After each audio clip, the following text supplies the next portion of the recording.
Hello everyone, आज हम पढ़ने वाले हैं एनिमल फिजियोलॉजी का डाइजेस्टिव सिस्टम। डाइजेस्टिव सिस्टम में टू पार्ट्स आते हैं, डाइजेशन एंड एब्जॉर्प्शन। फर्स्ट हम डाइजेशन कवर कर रहे हैं एंड डाइजेशन का ये थर्ड पार्ट है और लास्ट पार्ट भी है। हम क्या क्या पढ़ चुके हैं? हम ये पढ़ चुके हैं कि बक्कल कैविटी में कैसे डाइजेशन होता है। बक्कल कैविटी में डाइजेशन हुआ, फूड बोलस फॉर्म में आ गया और वो बोलस फॉर्म ईसोफेगस से पेरिस्टाल्टिक मूवमेंट के थ्रू आई एंड फिर स्टमक में गैस्ट्रिक ग्लैंड के थ्रू डाइजेशन हुआ। अब जो फूड की फॉर्म हो गई है उस फॉर्म को बोलते हैं काइम फॉर्म, उसको बोलते हैं काइम फॉर्म। जब फूड स्टमक से बाहर आता है, जब फूड स्टमक के गैस्ट्रिक ग्लैंड्स के थ्रू डाइजेस्ट हो जाता है, उस फूड को बोलते हैं काइम, उसको बोलते हैं काइम। तो हमारा फूड अब किस फॉर्म में हो गया है? काइम की फॉर्म में हो गया है। अब मीन्स जो लीव कर रहा है, स्टमक से जो लीव कर रहा है वो काइम है और स्टमक में जो आया था वो बोलस था। तो बोलस फॉर्म में फूड आया था स्टमक में और अब जो बोलस फॉर्म में आया था उसके बाद उसमें डाइजेशन हुआ और अब जो लीव कर रहा है वो है काइम, वो है काइम। तो अब ये लीव करके कहाँ जाता है? स्मॉल इंटेस्टाइन में जाता है, स्मॉल इंटेस्टाइन में जाता है। स्मॉल इंटेस्टाइन के साथ साथ यहाँ पे हमारा एक लीवर भी प्रेजेंट होता है और पेनक्रियास भी प्रेजेंट होता है। पेनक्रियास और लीवर हमारा डाइजेशन में हेल्प करते हैं, डाइजेस्टिव ग्लैंड्स हैं, ये डाइजेशन में हेल्प करते हैं। सो स्मॉल इंटेस्टाइन में जो फूड गया है उसका लीवर के थ्रू एंड पेनक्रियास के थ्रू कैसे डाइजेशन होता है वो देखते हैं। स्मॉल इंटेस्टाइन, स्मॉल इंटेस्टाइन हमारी अराउंड 20 फीट लॉन्ग होती है small intestine and small intestine 3 parts में डिवाइडेड होती है, डियोडेनम, जेजेनम, इलियम। फर्स्ट पार्ट होता है डियोडेनम, देन होता है जेजेनम, देन होता है इलियम। इन तीनों पार्ट्स में डिफरेंट डिफरेंट टाइप की सेल्स प्रेजेंट होती है एंड इन तीनों पार्ट्स में ही डाइजेशन होता है फूड का। कैसे देखते हैं? फर्स्ट हम बात करने वाले हैं डियोडेनम की। डियोडेनम में हमारी बर्नर ग्लैंड प्रेजेंट होती है, पेनिस सेल्स प्रेजेंट होती है, आई सेल्स प्रेजेंट होती है, एस सेल्स प्रेजेंट होती है। जेजेनम में हमारी ओनली पेनिस सेल प्रेजेंट होती है, वहां पे ना तो बर्नर ग्लैंड्स होती है, ना आई सेल होती है, ना एस सेल होती है। एंड इलियम में सिर्फ पेयर पेचेस होते हैं, ना वहां पे पेनिस सेल होती है, ना बर्नर ग्लैंड्स होती है, ना आई सेल होती है, ना हमारी एस सेल होती है। अब इन सेल्स के फंक्शन क्या है? बर्नर ग्लैंड हमारी बाइकार्बोनेट आयन का प्रोडक्शन करती है, बर्नर ग्लैंड हमारी बाइकार्बोनेट आयन का प्रोडक्शन करती है। बाइकार्बोनेट आयंस क्या करते हैं? आप सब जानते हैं कि जो अभी काइम आया है उसका पीएच बहुत लो है। लो पीएच क्यों है? क्योंकि गैस्ट्रिक जूस का पीएच लो होता है। गैस्ट्रिक जूस में HCl प्रेजेंट होता है, HCl की वजह से उसका पीएच लो होता है। तो बाइकार्बोनेट आयन उस पीएच को मैनेज करते हैं, इसी वजह से हमारा बर्नर ग्लैंड बाइकार्बोनेट आयन का प्रोडक्शन करती है। पेनिस सेल क्या होती है? पेनिस सेल हमारी इम्यून सेल है, पेनिस सेल हमारी इम्यून सेल है, इम्यूनिटी में हेल्प करती है, इनका डाइजेशन से दूर दूर तक कोई रोल नहीं है। अब आती है आई सेल एंड एस सेल। ये हमारी एंटर एंडोक्राइन सेल है, ये हमारी एंटर एंडोक्राइन सेल है, इनका डाइजेशन में रोल होता है। क्या रोल होता है अभी देखते हैं। एक आती है हमारी पेनिस सेल, जेजेनम में सिर्फ पेनिस सेल प्रेजेंट है, पेनिस सेल का इम्यून के लिए रोल है, पेनिस सेल का हमारा इम्यूनिटी प्रोवाइड करने के लिए होती है पेनिस सेल, उनका डाइजेशन से कोई रोल नहीं है। देन हमारे इलियम में प्रेजेंट होते हैं पेयर पैचेस, पेयर पैचेस भी हमारे इम्यून सेल्स हैं, फेगोसिटिक सेल्स है हमारे, इनका इम्यूनो में रोल है हमारा। कोई भी एंटीजन आ रहा है या कोई भी बैक्टीरिया आ रहा है उसमें रोल है, डाइजेशन में कोई रोल नहीं है। तो डाइजेशन में हमारा रोल किसका है? इनडायरेक्ट रोल बर्नर ग्लैंड्स का भी है, क्योंकि बर्नर ग्लैंड बाइकार्बोनेट आयन का प्रोडक्शन कर रही है, जो कि बहुत इंपॉर्टेंट है क्योंकि जो काइम आया है उसका पीएच बहुत लो है, उसके पीएच को मैनेज करना है। ओके। और हमारी I cell and S cell, I cell and S cell का रोल है, जो कि हमारी एंटर एंडोक्राइन सेल है, इनका क्या रोल है देखते हैं। अब क्या होता है? स्टमक से काइम आया, स्टमक से काइम आया, काइम का पीएच अराउंड 2 था, काइम का पीएच अराउंड 2 to 3 था। डियोडेनम में आया, डियोडेनम में क्यों आया? क्योंकि डियोडेनम ही फर्स्ट पार्ट है हमारा स्मॉल इंटेस्टाइन का। अब हमारा काइम हमारा एसिडिक नेचर का था, सबको पता है। काइम में हमारे फैट्स प्रेजेंट थे, क्यों? क्योंकि लिपिड का डाइजेशन हुआ है अभी अभी, तो फैट प्रेजेंट थे, फैटी एसिड प्रेजेंट थे, काइम में हमारे फैट प्रेजेंट था। तो उसके एसिडिक एनवायरमेंट के होने की वजह से, काइम के एसिडिक एनवायरमेंट के होने की वजह से हमारे एस सेल स्टिमुलेट हुई और एस सेल ने सिक्रेटिन का फॉर्मेशन किया। काइम में एसिडिक एनवायरमेंट होने की वजह से हमारी एस सेल एक्टिवेट हुई, उन्होंने सिक्रेटिन का प्रोडक्शन किया। और काइम में फैट प्रेजेंट था, उसकी वजह से हमारी आई सेल एक्टिवेट हुई और आई सेल ने हमारा सीसीके का प्रोडक्शन किया, कोलियोसाइटोकाइनिन का प्रोडक्शन किया, सीसीके का प्रोडक्शन किया। तो इट मीन्स हमारी आई सेल प्रोडक्शन कर रही है सीसीके का और एस सेल प्रोडक्शन कर रही है सिक्रेटिन का। अब ये सिक्रेटिन और सीसीके क्या करते हैं, डाइजेशन में कैसे रोल प्ले करते हैं, देखते हैं। सो पहले यहाँ पे हम लीवर और पेनक्रियास का स्ट्रक्चर पढ़ने वाले हैं। आप सब जानते हैं कि लीवर प्रेजेंट होता है और हमारा पेनक्रियास भी प्रेजेंट होता है। लीवर में हमारे 2 लोब्स होते हैं, ये हमारा राइट लोब होता है, ये हमारा लेफ्ट लोब होता है। राइट लोब जो है वो हमारा लार्जेस्ट लोब होता है, लेफ्ट लोब स्मॉल लोब होता है। इनकी ही अपनी अपनी हिपैटिक डक्ट होती है जिसमें ये बाइल जूस को ट्रांसपोर्ट करते हैं। हिपैटिक सेल्स में हमारा बाइल जूस का प्रोडक्शन हुआ जो कि इन्होंने हिपैटिक डक्ट के थ्रू ट्रांसपोर्ट कर दिया। लेफ्ट लोब में भी हमारा जो बाइल जूस का प्रोडक्शन हुआ वो इन्होंने लेफ्ट डक्ट के थ्रू ट्रांसफर कर दिया। अब ये दोनों डक्ट मिला के कॉमन हिपैटिक डक्ट बनाती है, कॉमन हिपैटिक डक्ट बनाती है, कॉमन हिपैटिक डक्ट। ये हमारी है कॉमन हिपैटिक डक्ट, ये हमारी कॉमन हिपैटिक डक्ट है। अब क्या होता है, ये सिक्रीशन हमेशा होता रहता है और ये हमारे गोल ब्लैडर में सारा का सारा जो बाइल जूस है वो बाइल जूस हमारा स्टोर हो जाता है। वो गोल ब्लैडर में हमारी सिस्टिक डक्ट प्रेजेंट होती है, सिस्टिक डक्ट के थ्रू हमारा ये बाहर आ जाता है।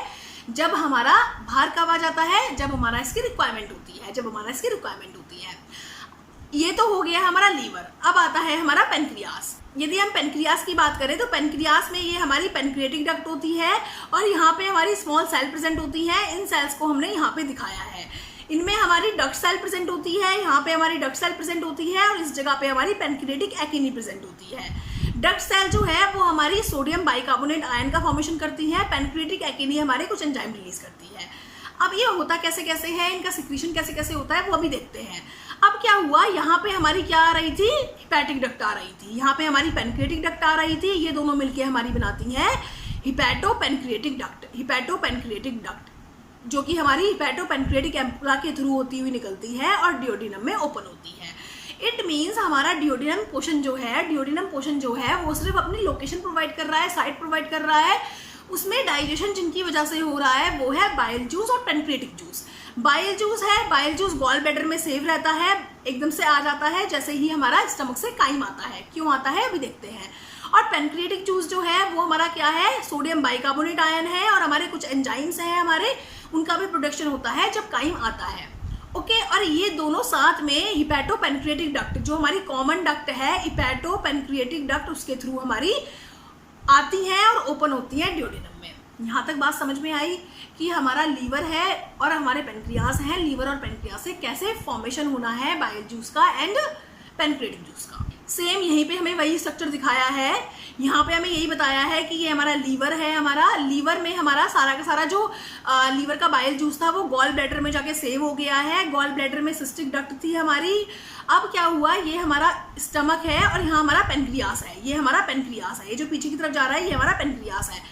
पेनक्रियास में पेनक्रिएटिक डक्ट थी और इन्होंने मिलके क्या बनाया, हिपैटोपेनक्रिएटिक डक्ट बनाया, जिसको हमने कॉमन डक्ट भी बोला। हिपैटोपेनक्रिएटिक डक्ट के थ्रू हमारा हिपैटोपेनक्रिएटिक डक्ट आती है और कहाँ पे ओपन होती है, स्मॉल इंटेस्टाइन है, ये स्टमक है, स्टमक के बाद स्मॉल इंटेस्टाइन है, स्मॉल इंटेस्टाइन का डियोडिनम पार्ट है, यहाँ पे ओपन होती है और डियोडिनम में अपने अपने सिक्रीशन को वहाँ पे पोर कर देती है। हमने आपको बताया था कि काइम के थ्रू हमारा क्या आ रहा है, एसिडिक एनवायरनमेंट भी आ रहा है और फैट भी आ रहा है।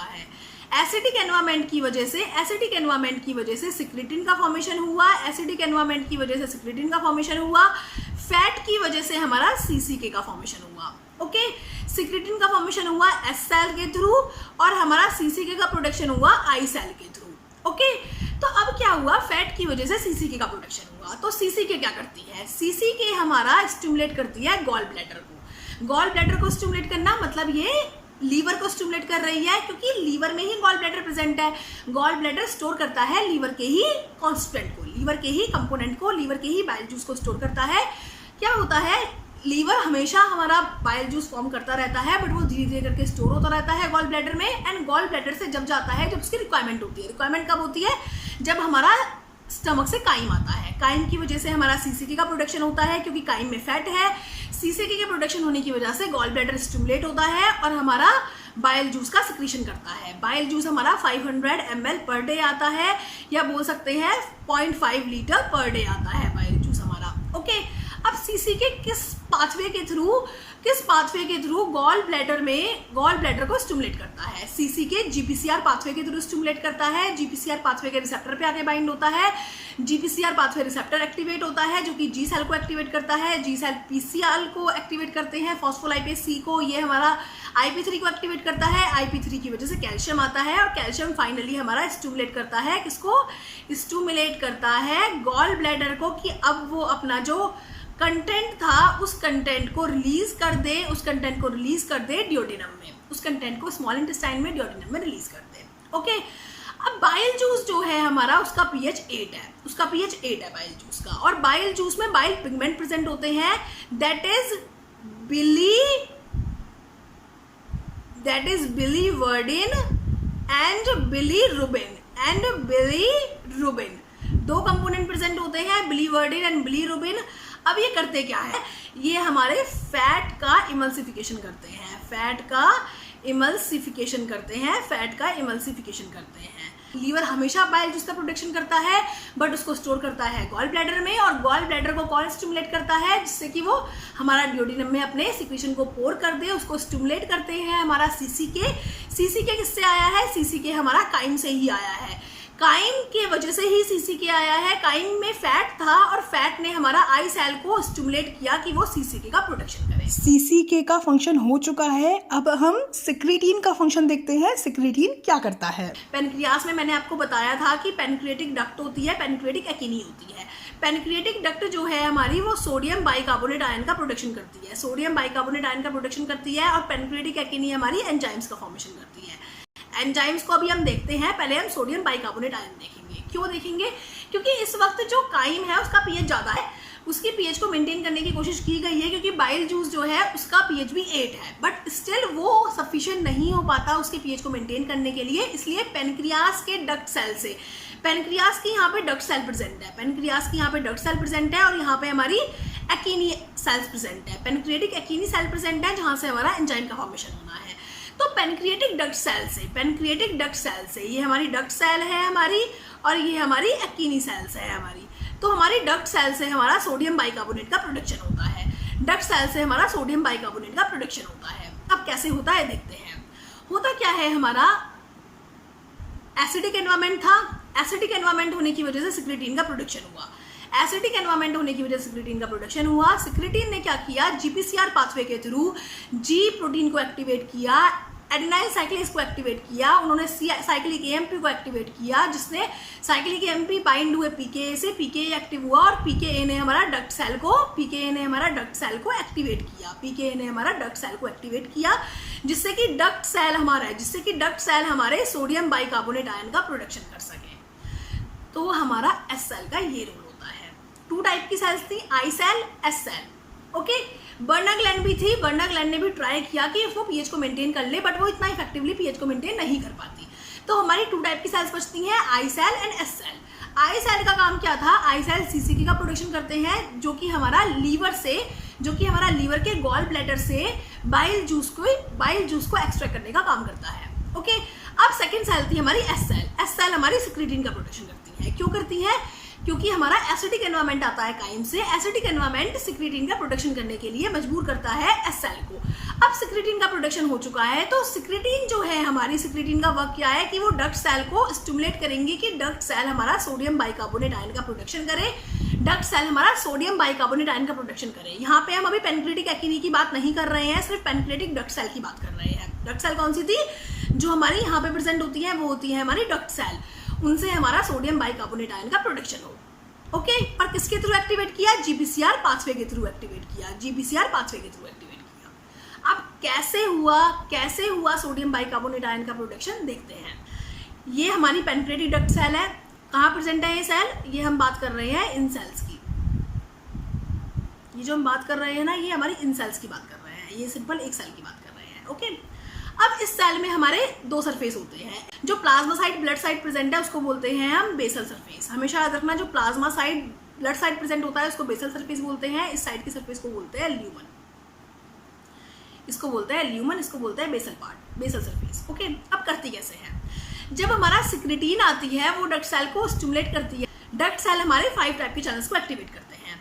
फर्स्ट चैनल है हमारा सोडियम, फर्स्ट चैनल है हमारा sodium potassium ATPase, sodium potassium ATPase. Okay, second channel है हमारा जिसको एक्टिवेट करते हैं डक्ट सेल, सिक्रेटीन एक्टिवेट करती है डक्ट सेल के, sodium hydrogen antiport, sodium hydrogen antiport, sodium hydrogen antiport. Third channel है हमारा सोडियम, थर्ड चैनल है हमारा ये वाला चैनल, थर्ड चैनल है हमारा sodium bicarbonate, sodium bicarbonate antiport, sodium bicarbonate antiport. Fourth channel है हमारा chlorine bicarbonate antiport, chlorine bicarbonate antiport. Fifth channel है हमारा CFTR। ये 5 टाइप के चैनल को एक्टिवेट करता है। अब क्या होता है, पैनक्रिएटिक डक्ट सेल में हमारी एक रिएक्शन होती है, हमारा वाटर रिएक्ट करता है कार्बन डाइऑक्साइड के साथ कार्बोनिक एनहाइड्रेस के थ्रू। कार्बोनिक एनहाइड्रेस के थ्रू हमारा वाटर जो है वो कार्बन डाइऑक्साइड के साथ रिएक्ट करता है और बाइकार्बोनिक एसिड बनाता है, बाइकार्बोनिक एसिड बनाता है। बाइकार्बोनिक एसिड आप जानते हैं वीक एसिड है, वो हमारा कन्वर्ट हो जाता है हाइड्रोजन एंड बाइकार्बोनेट आयंस में। अब हमें चाहिए क्या, हमें क्या चाहिए कि डक्ट सेल हमारा सोडियम बाइकार्बोनेट का प्रोडक्शन करे, वो भी कहाँ, ल्यूमन में। ल्यूमन में इस जगह पे हमारा, इस जगह पे ल्यूमन में इस जगह पे सोडियम बाइकार्बोनेट आयन आए। बाइकार्बोनेट हमारा प्रोड्यूस हो चुका है, यहाँ पे बाइकार्बोनेट हमारा प्रोड्यूस हो चुका है, बाइकार्बोनेट हमारा बाहर आता है और इसके बाहर आने की शर्त क्या होती है कि एक क्लोरीन मॉलिक्यूल अंदर आता है, क्योंकि ये क्या है, सेकेंडरी एक्टिव ट्रांसपोर्ट है। आप लोग जानते हैं सेकेंडरी एक्टिव ट्रांसपोर्ट ऐसे ट्रांसपोर्ट होते हैं जिसमें एनर्जी का यूज नहीं होता, बट दूसरा मॉलिक्यूल अपने हायर से लोअर कंसंट्रेशन की तरफ जाता है, दूसरा मॉलिक्यूल अपने हायर से लोअर कंसंट्रेशन की तरफ जाता है। तो हमारा क्लोरीन अंदर आ जाएगा, क्लोरीन अंदर आ जाएगा। क्लोरीन की यहाँ पे हायर कंसंट्रेशन थी, यहाँ पे लोअर थी, क्लोरीन अंदर आ जाएगा। जब क्लोरीन अंदर आएगा तो हमारा एक बाइकार्बोनेट आयन बाहर जाएगा। ओके, इसको बोलते हैं क्लोरीन बाइकार्बोनेट एंटीपोर्ट। ओके, अब हमारा बाइकार्बोनेट तो यहाँ पे जा चुका है और उतना बाइकार्बोनेट सफिशिएंट नहीं है, और बाइकार्बोनेट कहाँ से आएगा, प्लाज्मा से। प्लाज्मा में बाइकार्बोनेट प्रेजेंट है, वहां से आएगा कैसे, प्लाज्मा में बाइकार्बोनेट आयन प्रेजेंट है, बाइकार्बोनेट आयन सेल के अंदर आएगा और उसको एनर्जी कहाँ से मिलेगी आने के लिए, सेकेंडरी एक्टिव ट्रांसपोर्ट से, क्योंकि एक सोडियम भी अंदर आएगा, क्योंकि सोडियम यहाँ पे हायर कंसंट्रेशन में है और यहाँ पे लोअर कंसंट्रेशन में है। सोडियम यहाँ पे हायर कंसंट्रेशन में है, यहाँ पे लोअर कंसंट्रेशन में है। सोडियम अंदर आया, बाइकार्बोनेट यहाँ पे आ चुका है, बाइकार्बोनेट फिर से बाहर चला जाएगा और क्लोरीन अंदर आएगा। बाइकार्बोनेट बाहर चला जाएगा, क्लोरीन अंदर आएगा। बट इफ बहुत ज़्यादा क्लोरीन अंदर आ जाएंगे तो क्लोरीन यहाँ पे हाई कंसंट्रेशन में हो जाएगा और फिर यहाँ पे क्लोरीन की हाई कंसंट्रेशन हो जाएगी सेल के अंदर और बाहर लो हो जाएगी, तो क्लोरीन आना बंद हो जाएगा। इसलिए साथ के साथ क्लोरीन CFTR के थ्रू, जो हमने फिफ्थ चैनल बताया, उसके थ्रू बाहर भी जाता रहता है पैसिव डिफ्यूजन के थ्रू। ओके, आपको ये फिफ्थ का रोल, फोर्थ का रोल और थर्ड का रोल समझ में आ गया होगा अब तक। ओके, इन तीनों ने क्या किया है, फाइनली यहाँ पे बाइकार्बोनेट आयन का प्रोडक्शन किया है। अब क्या हुआ, यहाँ पे जो हमारा हाइड्रोजन बचा था उसको भी हमारा बाहर भेजना पड़ेगा, क्योंकि यहाँ पे हाइड्रोजन बहुत ज़्यादा हो जाएगा। तो हमारा ये हाइड्रोजन बाहर जाता है, उसकी शर्त क्या होती है कि सोडियम अंदर आते हैं। अब क्या हुआ, सोडियम अंदर आए जा रहे हैं हायर से लोअर, बट एक टाइम ऐसा भी तो आएगा सोडियम यहाँ पे बहुत ज़्यादा हायर कंसंट्रेशन में हो जाएंगे। इसलिए इस चीज़ को मेंटेन करने के लिए first channel sodium potassium ATPase, sodium potassium ATPase present होता है, जिसके थ्रू जो भी सोडियम हमारे अंदर आए हैं, वो सब बाहर चले जाएं, सोडियम बाहर चले जाए और पोटेशियम अंदर आ जाए। पोटेशियम तो बाहर फिर से चला जाता है डिफ्यूजन के थ्रू। तो ये हमारे फाइव चैनल्स होते हैं, एटीपीएस होते हैं, जिनके थ्रू हमारा यहाँ पे बाइकार्बोनेट आयन का प्रोडक्शन होता है। बाइकार्बोनेट आयन सोडियम के साथ मिलता है और हमारा ल्यूमन में बाइकार्बोनेट आयन आता है, जो कि अब रिस्पॉन्सिबल है मेंटेन करने के लिए कि हमारा जो एसिडिक एनवायरनमेंट आया था काइन के थ्रू, एसिडिक एनवायरनमेंट आया था वो हमारा बेसिक हो जाए, वो हमारा 8 pH पे आ जाए। यहाँ तक किसी को भी कोई दिक्कत? यहाँ पे हमने क्या किया है, यहाँ पे हमने पहले ये बताया कि आई सेल होती हैं, एस सेल होती हैं। आई सेल ने हमारा लीवर में से जो लीवर का गॉल ब्लैडर था उसमें से बाइल जूस को निकाल लिया। कैसे? आई सेल ने सीसीके का प्रोडक्शन किया, सीसीके ने हमारा निकाल लिया उसको। सेकेंड टाइप की सेल थी हमारी एस सेल, एस सेल हमारी सिक्रीटिन का फॉर्मेशन करती है, सिक्रीटिन का प्रोडक्शन करती है जब भी हमारा काइम के थ्रू क्या आता है, एसिडिक एनवायरनमेंट आता है। काइम के through acidic environment S cell के लिए एक सिग्नल होता है कि अब इस एसिडिक एनवायरनमेंट को कम कर दिया जाए। अब उसके लिए हमारा क्या होता है, सिक्रीटिन का फॉर्मेशन होता है। सिक्रीटिन का फॉर्मेशन होता है, सिक्रीटिन जो होती है पैनक्रिएटिक डक्ट सेल में 5 टाइप के चैनल्स को एक्टिवेट करती है, जिसके थ्रू हमारा फाइनली बाइकार्बोनेट आयन ल्यूमेन में जाता है, और सोडियम बाइकार्बोनेट आयन जो होता है वो हमारा पीएच को मेंटेन करता है, पीएच को हमारा ज़्यादा कर देता है, एसिडिक एनवायरनमेंट को कम कर देता है। अब हमारा 2 टाइप की सेल्स थी, ये तो हमारी थी डक्ट सेल पेनक्रियाज में, ये थी हमारी एकिनी सेल जो कि हमारी एंजाइम का प्रोडक्शन करती थी। यहाँ पे थी हमारी एकिनी सेल, यहाँ एकिनी सेल प्रेजेंट है, यहाँ एकिनी सेल प्रेजेंट है, एकिनी सेल प्रेजेंट है, जो कि हमारी क्या करेगी, एंजाइम का प्रोडक्शन करेगी। पीएच मेंटेन हो चुका है, पीएच मेंटेन हो चुका है, तो अब एंजाइम आएंगे और एंजाइम हमारा डाइजेशन स्टार्ट करेंगे। क्योंकि मेन प्रॉब्लम इंटेस्टाइन की यही होती है कि वो बहुत लो पीएच को लेता है, जो फूड लेता है वो बहुत लो पीएच का फूड लेता है, उसको पीएच को नॉर्मल करने में ही वो पहले अपनी पूरा स्ट्रगल करता है, देन हमारे एंजाइम का प्रोडक्शन करता है। पैनक्रिएटिक जूस है हमारा, पैनक्रिएटिक जूस किस किस से बना है हमारा, एक तो इसमें सोडियम बाइकार्बोनेट आयन थे हमारे, और हमारे एक एंजाइम्स थे। सोडियम बाइकार्बोनेट आयन हम पढ़ चुके हैं, एंजाइम्स अभी हम पढ़ेंगे। 1.5 लीटर पर डे हमारा आता है पैनक्रिएटिक जूस, और इसका पीएच 8 होता है। 8 क्यों होता है, क्योंकि ऑब्वियसली इसमें सोडियम बाइकार्बोनेट आयन प्रेजेंट है। अब क्या हुआ, हमने सीसीके का रोल पढ़ा था, हमारा आई सेल से सीसीके का प्रोडक्शन होता है, जो कि हमारे क्या करता है, बाइल पिगमेंट के लिए, बाइल जूस को निकालने के लिए रिस्पॉन्सिबल होता है गॉल ब्लैडर से। सीसीके का एक और रोल होता है, सीसीके का एक रोल तो हमारा गॉल ब्लैडर में आ चुका है, इसको ध्यान रखना, गॉल ब्लैडर में ऑलरेडी इसका रोल आ चुका है। गॉल ब्लैडर से हमारा जो बाइल जूस का प्रोडक्शन हुआ है, बाइल जूस का जो एक्सट्रैक्शन हुआ है वो सीसीके के थ्रू ही हुआ है। अब सीसीके हमारा पैनक्रिएटिक एंजाइम्स के लिए भी रिस्पॉन्सिबल होता है। सीसीके हमारा जो हमारी एकिनी सेल्स होती हैं हमारी, उनको हमारा स्टिमुलेट करता है कि वो हमारा एंजाइम का प्रोडक्शन करे। 4 टाइप के एंजाइम का प्रोडक्शन होता है, pancreatic alpha mileage, protease, lipase, DNS, RNS. अब ये 4 एंजाइम कैसे डाइजेशन करते हैं ये देखते हैं। अब तक हमने पढ़ा कि उन्होंने एसिडिक एनवायरनमेंट के एसिडिक एनवायरनमेंट के हेडेक को, एसिडिक एनवायरनमेंट के एक टास्क को कैसे उन्होंने कंप्लीट किया। एसिडिक से बेसिक एनवायरनमेंट किया, एसिडिक से 8 एनवायरनमेंट किया, 8 पीएच किया। अब 8 पीएच हो चुका है, एंजाइम के लिए पीएच सुटेबल है। अब एंजाइम जो है एक्ट करेंगे फूड पे जो काइम आया है उस पर। 4 एंजाइम्स है, pancreatic alpha mileage, protease, lipase, DNS, RNS. Okay, हमने हमेशा से कहा है कि हम कार्बोहाइड्रेट का, प्रोटीन का एंड लिपिड का डाइजेशन पढ़ते हैं, तो पैनक्रिएटिक अल्फा माइलेज किसके लिए, कार्बोहाइड्रेट के डाइजेशन के लिए रिस्पॉन्सिबल होता है।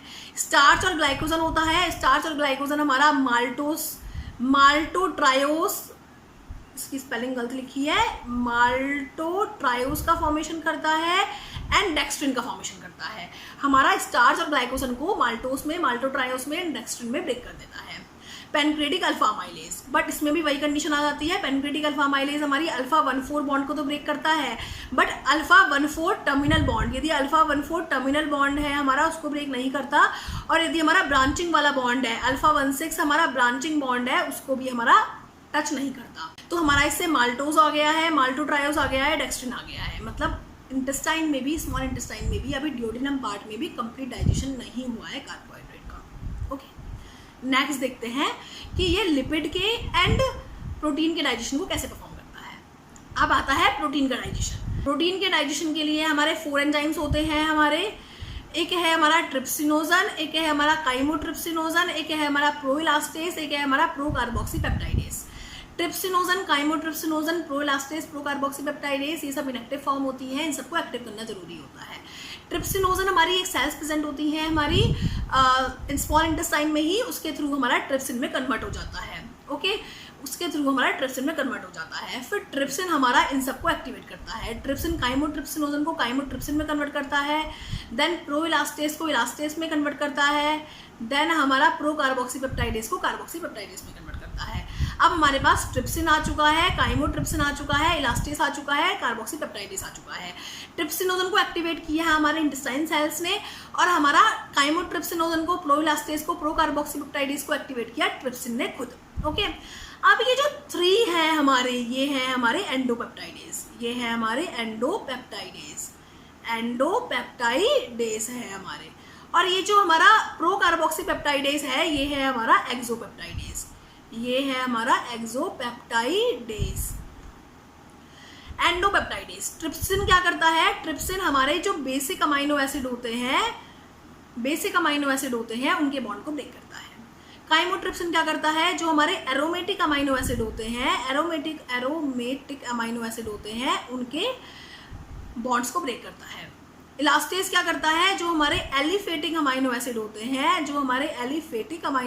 हैं, उनके हमारे पेप्टाइड बॉन्ड को ब्रेक करता है, ओके। एक्सोपेप्टाइडेज क्या करता है, एक्सोपेप्टाइडेज हमारा है वो हमारे टर्मिनल से अमाइनो एसिड को रिमूव करता है, ओके। अब हमारा इस तरीके से एंडोपेप्टाइडेज के थ्रू और एक्सोपेप्टाइडेज के थ्रू कंप्लीट डाइजेशन हो जाता है प्रोटीन का।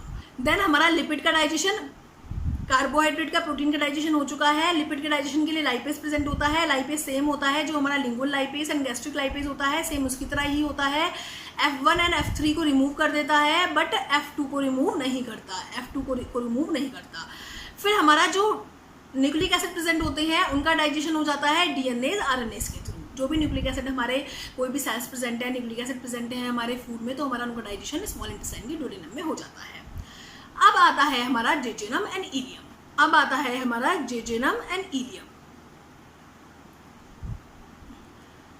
कार्बोहाइड्रेट का पार्शियल डाइजेशन हुआ है, डीएनए का फुल डाइजेशन हो चुका है वहीं पे ही जो होना था, लिपिड का भी उतना ही होना था, फुल हो चुका है, इनका नहीं होना। अब प्रोटीन का डाइजेशन होता है। इट मीन्स हमारा जेजुनम में और इलियम में कार्बोहाइड्रेट का डाइजेशन होता है, एंड प्रोटीन का डाइजेशन होता है। कार्बोहाइड्रेट के डाइजेशन के लिए क्या प्रेजेंट होते हैं, कार्बोहाइड्रेट के डाइजेशन के लिए हमारा माल्टेज प्रेजेंट होते हैं जो कि हमारे माल्टोस को कन्वर्ट कर देते हैं। माल्टेसेस प्रेजेंट होते हैं जो कि हमारे ग्लूकोज में कन्वर्ट कर देते हैं, ओके। और हमारा यहाँ पे हमारा फूड में लैक्टोज भी प्रेजेंट होता है। लैक्टोज को लैक्टेज जो होते हैं वो डाइजेस्ट कर देते हैं ग्लूकोज में एंड गैलेक्टोज में डाइजेस्ट कर देते हैं। यहाँ पे हमारे सुक्रोज भी प्रेजेंट होते हैं। सुक्रेस एंजाइम की हेल्प से हमारा ग्लूकोज एंड फ्रक्टोज में कन्वर्ट हो जाते हैं। एंड यहाँ पे हमारा डेक्स्ट्रिन भी प्रेजेंट होता है, डेक्स्ट्रिन भी हमारा कन्वर्ट हो जाता है ग्लूकोज में, ओके। तो इस तरीके से हमारा डाइजेशन होता है जेजुनम और इलियम में। जेजुनम और इलियम के सरफेस से कुछ एंजाइम्स अटैच होते हैं, माल्टेज, लैक्टेज, सुक्रेस, ये सब एंजाइम अटैच होते हैं।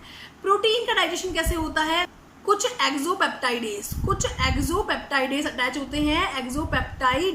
होते हैं, क्योंकि हमारा आपने पढ़ा होगा डिओडिनम में मोस्टली एंडोपेप्टाइडेज थे, एक्सोपेप्टाइडेज नहीं थे। वहाँ पे एंडोपेप्टाइडेज के थ्रू ईजिली जो बॉन्ड्स थे बिटवीन एलिफेटिक एरोमेटिक वो ब्रेक हो जाते हैं, बट यहाँ पे हमारा एक्सोपेप्टाइडेज वहाँ पे बहुत कम थे, इसलिए यहाँ पे जो प्रोटीन बच जाती है वो प्रोटीन हमारी एक्सोपेप्टाइडेज के थ्रू अमाइनो एसिड बना लेती है।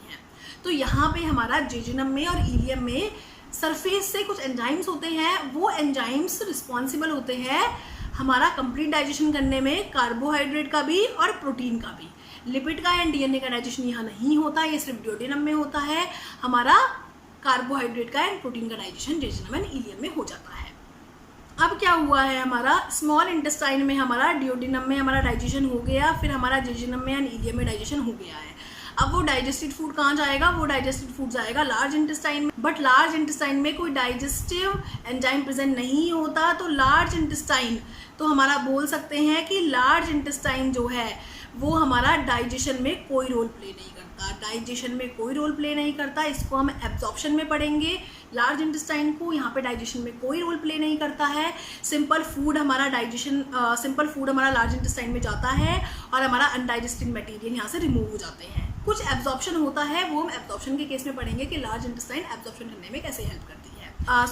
यहाँ से फिर अनडाइजेस्टेड फूड रिमूव हो जाता है, ओके। सो डाइजेशन के पार्ट में लार्ज इंटेस्टाइन का कोई रोल नहीं है। लार्ज इंटेस्टाइन एब्जॉर्प्शन करता है, वो हम एब्जॉर्प्शन के केस में पढ़ेंगे। सो हमने डाइजेशन में क्या क्या पढ़ा, हमने एक बक्कल कैविटी का डाइजेशन पढ़ा, आपको ये बक्कल कैविटी का डाइजेशन पढ़ के जाना है। देन हमने स्टमक का डाइजेशन पढ़ा, स्टमक का डाइजेशन भी फुल पढ़ के जाना है। कौन कौन सा पाथवे है, GPCR पाथवे है, कौन कौन से एंजाइम्स हैं, कौन कौन से pH पे वर्क कर रहे हैं, किस किस का डाइजेशन हो रहा है स्टमक में। एंड फिर हमने पढ़ा स्मॉल इंटेस्टाइन का डाइजेशन। स्मॉल इंटेस्टाइन में भी हमारा डाइजेशन होता है। इन तीनों में कैसे कैसे डाइजेशन होता है ये हमने फुल कंप्लीट किया। ओके, यही 3 मेन पार्ट होते हैं हमारा एलिमेंट्री कैनाल में जिसमें डाइजेशन परफॉर्म होता है। डाइजेशन के लिए तो हमारे ये रिस्पॉन्सिबल थे। एब्जॉर्प्शन के लिए हमारा मेन रिस्पॉन्सिबल होता है, एब्जॉर्प्शन के लिए रिस्पॉन्सिबल होता है small intestine and large intestine. So absorption में हम small intestine and large intestine के रिगार्डिंग फुल पढ़ेंगे। सो नेक्स्ट वीडियो में स्टार्ट करते हैं एब्जॉर्प्शन। Best of